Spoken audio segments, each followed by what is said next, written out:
Match শেষে সুন্দরী উপস্থাপিকার প্রশ্নের উত্তরে অবাক করা উত্তর দিয়ে একই বলল মেসি। বিস্তারিত জানতে আমাদের সাথেই থাকুন। MLS এর 18তম রাউন্ডের ম্যাচে সেন্ট লুইসের বিপক্ষে মুখোমুখি হয় নিজেদের ঘরের মাঠে ইন্টার মায়ামি। দুর্দান্ত এই ম্যাচে ৩-৩ গোলের সমতায় শেষ করে মায়ামি এবং সেন্ট লুইস। অসাধারণ এই ম্যাচের 15তম মিনিটে দুর্দান্ত গোলে এগিয়ে যায় সেন্ট লুইস। এরপর 25তম মিনিটে লিওনেল মেসির চোখ ধাঁধানো গোলে অবিশ্বাস্যভাবে সমতায় ফিরে মায়ামি। তবে 41তম মিনিটে আবারও এগিয়ে যায় সেন্ট লুইস।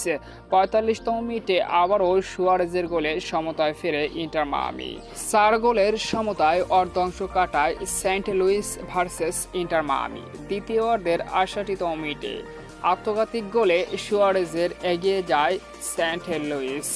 এরপর শেষ মুহূর্তে আলবার ম্যাজিক্যাল গোলে আবারও সমতায় ফিরে ইন্টার মায়ামি, যে কারণে ৩-৩ গোলের সমতায় শেষ হয় মায়ামি এবং সেন্ট লুইসের ম্যাচ শেষে সুন্দরী উপস্থাপিকা লিওনেল মেসিকে প্রশ্ন করায়। মেসি বলেন, আমাদের লক্ষ্য তো প্রতি ম্যাচই জেতা।